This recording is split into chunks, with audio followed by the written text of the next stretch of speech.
Hi friends, welcome back to Author Notes. I'm Tanya E Williams. In my last video, I talked about the early stage of this new historical mystery series. The questions, the research rabbit holes, and the big decisions that have to be made long before the first chapter is written. One of those questions has stayed with me. What kind of mystery is this story trying to be? At the time, I didn't have a completely clean answer.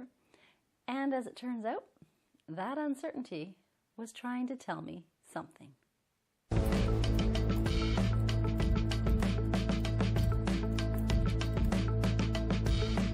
When readers hear the word mystery, they often imagine a familiar shape, a crime, a set of clues, a truth waiting patiently, or not so patiently, to be revealed. But within historical fiction, mystery isn't a single thing. It's a promise, and that promise changes depending on the kind of story you're telling. Some mysteries are built around clever puzzles, a trail of breadcrumbs that leads to a satisfying reveal. Others lean into atmosphere and secrecy, where the past itself feels like something half-buried and dangerous. Some are grounded in procedure and investigation, shaped by emerging methods and official authority. And others are steeped in political tension, where truth is risky, power is uneven, and silence can be a weapon. Each approach asks something different of the reader, and each one asks something different of the writer. Early on, I assumed this decision would be straightforward. I thought I would choose a lane and stay in it. But as I began outlining, and more importantly, researching, the story kept resisting that simplicity. Every time I nudged it into one direction, something tugged back. I'd think about intimacy, a woman noticing what others overlook, reading between the lines and following her instincts.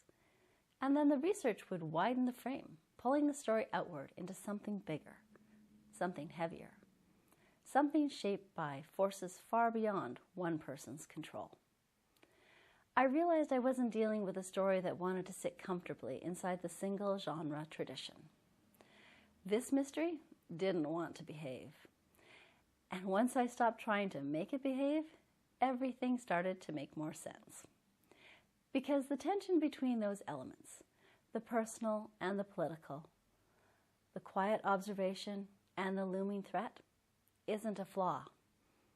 It's the point. The more I leaned into that tension, the clearer the story became. This isn't a mystery that unfolds neatly, step by step, in isolation. It's one shaped by uncertainty, by shifting loyalties, by a world where information matters, and where knowing the wrong thing can be just as dangerous as knowing nothing at all. And without realizing it at first, I had stumbled into something else.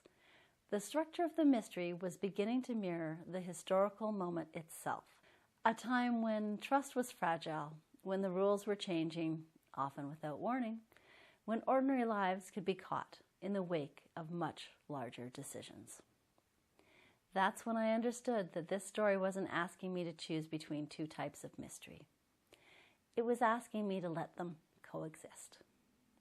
To let the story breathe in that uncomfortable middle space where personal secrets and global consequences brush up against each other. That realization didn't answer every question, but it did something more important. It gave me permission to stop forcing clarity too soon. Because sometimes a story knows what it is before the writer does. And once I accepted that this mystery won't play by the rules, I could finally see where the research was leading me next. Straight into a moment in Canadian history that changed everything, quietly, unexpectedly, and with consequences that reached far beyond its borders. That's where I'll take you next. If you'd like to keep following this story as it takes shape, not just on the page, but behind the scenes, make sure you're subscribed so you don't miss the next episode. Until then, friends, happy reading.